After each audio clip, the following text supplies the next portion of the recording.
Classificação indicativa. Livre para todos os públicos.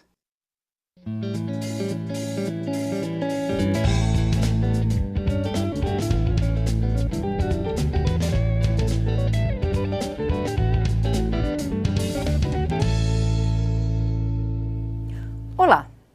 Quem é responsável quando a qualidade do ensino cai drasticamente num município, num estado ou num país?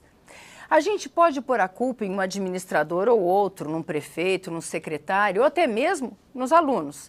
Mas essa indefinição pode estar perto de acabar. Acaba de ser aprovada em uma comissão especial e deve ir em breve para o plenário proposta de lei de responsabilidade educacional. E o Palavra Aberta da Rádio TV Câmara vai conversar com o relator dessa proposta na comissão especial e também no plenário, o deputado Bacelar, do Podemos da Bahia. Deputado, obrigada por ter vindo aqui no Palavra Aberta para nos explicar o que é essa lei de responsabilidade educacional. Eu primeiro quero agradecer a oportunidade de estar mais uma vez aqui no Palavra Aberta, esse simpaticíssimo programa da TV Câmara. Eu acho que não há nada mais razoável do que uma lei que responsabilize o gestor, que não proporcione as condições necessárias para uma educação pública de qualidade. Aliás, eu acho que esta lei no Brasil está atrasada há quase 500 anos, porque ninguém é responsável pela péssima educação pública que é ministrada no Brasil. Ninguém é responsável pelo fracasso do filho do trabalhador não conseguir ter uma educação pública de qualidade. No mundo, esse conceito de responsabilidade educacional já está presente há muito tempo. No Brasil, ele começa a ganhar corpo aí por volta de 2005, aqui com vários projetos de lei de diversos deputados aqui na Câmara. E com o Plano Nacional de Educação, a lei que instituiu o Plano Nacional de Educação em 2014, está lá o imperativo legal de que nós teríamos que aprovar uma lei de responsabilidade educacional dentro de 2 anos. Então já estamos atrasados. Essa lei já deveria ter sido aprovada em 2016. O que é responsabilidade educacional? Segundo o substitutivo, segundo o nosso relatório, a gente entende responsabilidade educacional pelo dever que o gestor do ente federado, isto é, o prefeito, o governador ou o presidente da República, tem de dar as condições necessárias para que o direito a uma educação básica de qualidade seja exercido, o financiamento dessas condições e o cumprimento de metas que estão no Plano Nacional. Se todas essas condições estiverem presentes e houver um retrocesso na educação, esse gestor, o presidente da República, ou o governador do estado, ou o prefeito de um município, será responsabilizado. Ninguém assume uma prefeitura, por exemplo, dizendo que na administração dele os índices educacionais vão retroceder, dizendo que as condições de educação vão piorar. Na campanha, o candidato a prefeito, o candidato a governador, o candidato a presidente da República, o que é que eles dizem? Que a educação será uma educação de primeiro mundo, que todos terão uma escola de qualidade, professores motivados, bem remunerados, equipamentos, enfim, como o quadro deve ser.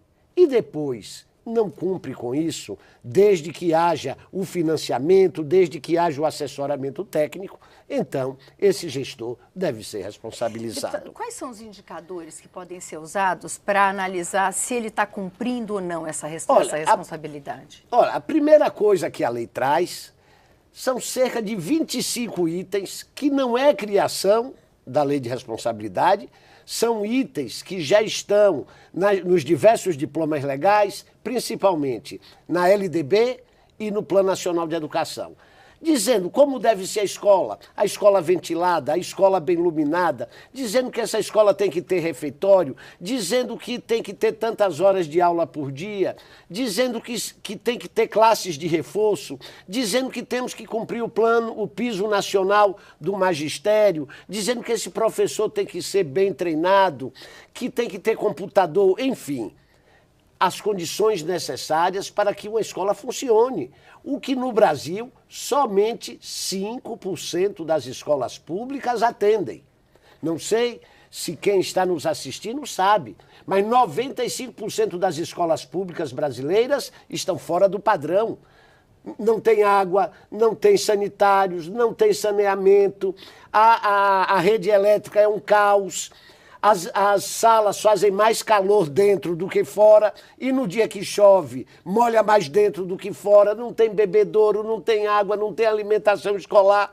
Esse é o quadro da escola pública no Brasil. Então, primeiro, a lei diz que isso tem que ser cumprido. Mas aí alguém...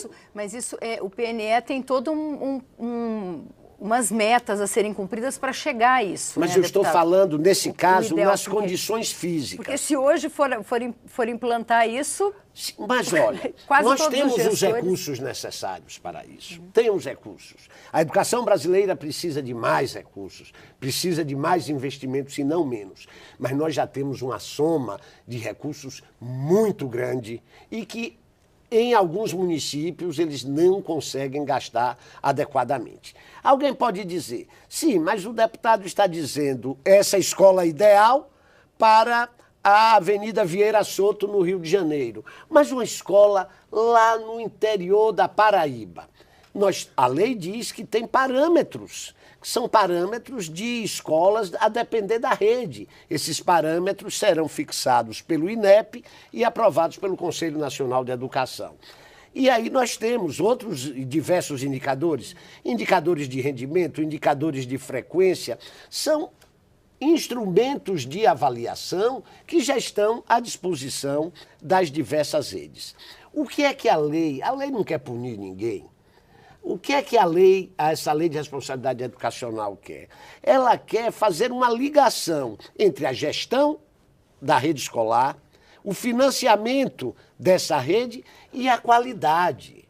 Por quê? Se há recursos, se há as condições necessárias, por que é que a rede não funciona? Então, tem algum entrave e esse entrave está no planejamento. Muito mais do que punir, a lei induz ao planejamento. A lei incentiva o gestor do ente federado a planejar a sua educação. E ele pode ser penalizado caso ele não faça isso? E de que formas? Sim, olha, antes dele chegar na penalização, a lei diz que ele, no seu primeiro ano de governo, ele tem que encaminhar à Câmara Municipal e ao Conselho Municipal de Educação, ou no caso, Assembleia Legislativa e Conselho Estadual de Educação, ou no caso, Câmara dos Deputados, Congresso Nacional e Conselho Nacional de Educação, ele tem que encaminhar qual é o seu plano para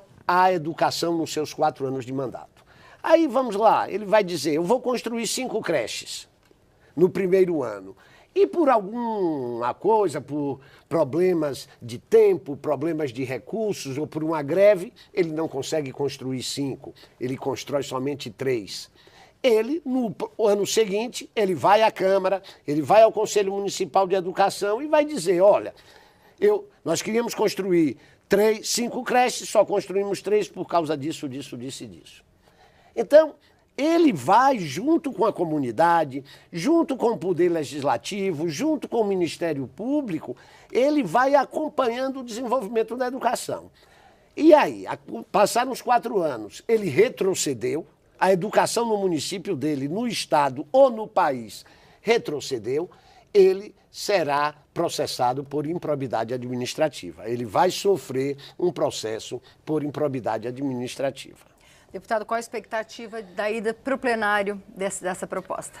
A minha expectativa é que a sociedade brasileira entenda a importância de ter responsável pelo desenvolvimento da educação no país e cobre, porque, infelizmente, há pressões poderosíssimas contra a responsabilização. Ninguém no Brasil quer ser responsável pelos resultados da educação. Todo mundo no Brasil terceiriza o fracasso da educação. E é isso que a lei quer acabar.